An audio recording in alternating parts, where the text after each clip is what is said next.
An anonymous Reddit user relates a truly tragic coincidence that happened while he was at work.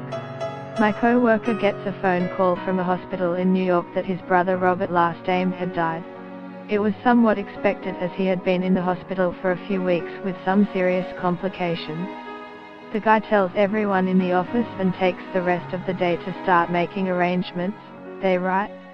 As he's walking out the door, maybe 25 minutes later, the phone rings for him.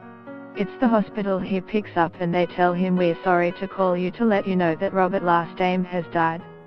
He says, "Yeah, I know, you called me a half hour ago." They said, "Sir, it just happened a few minutes ago, that's not possible." He says, "I am telling you, I got a call a half hour ago.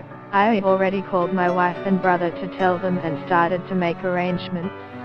They have a bit of an argument about it, as the hospital is telling him it just happened a few minutes ago. He finally says, "Give me the hospital number so I can call and figure out what's going on." She starts to give him the number and the area code is Florida.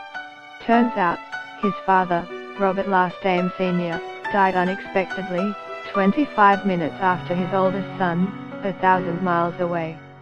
Father never found out his son died. Guy I work with had to plan 2 funerals. Pardon Turkey writes on a Reddit thread that after he lost his grandfather, he felt his presence in the most unexpected way.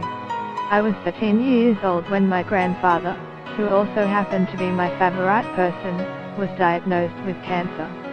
My family planned a huge 64th birthday party for him, knowing it would be his last. I decided to learn his favorite song, Meditation from Tyres by Jules Massenet, on violin and perform it at his birthday party.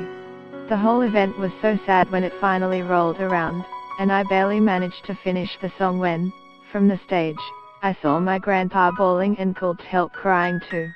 My family lived about a 3-hour drive from my grandpa, so we were able to see him regularly, but not as much as we would have liked to.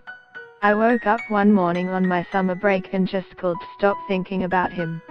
I was so anxious at the thought of never seeing him again. I called my father at work, which he told us to only do in emergency situations, and which I had never done. I told him we had to go see Grandpa, and surprisingly, he agreed. He took the rest of the day off and we drove the 3 hours to see him. He ended up dying that night. 6 years later, on the anniversary of his death, I was flying from central Wisconsin to Detroit, and had a brief layover in Minneapolis. I arrived at my gate, and sat by the window.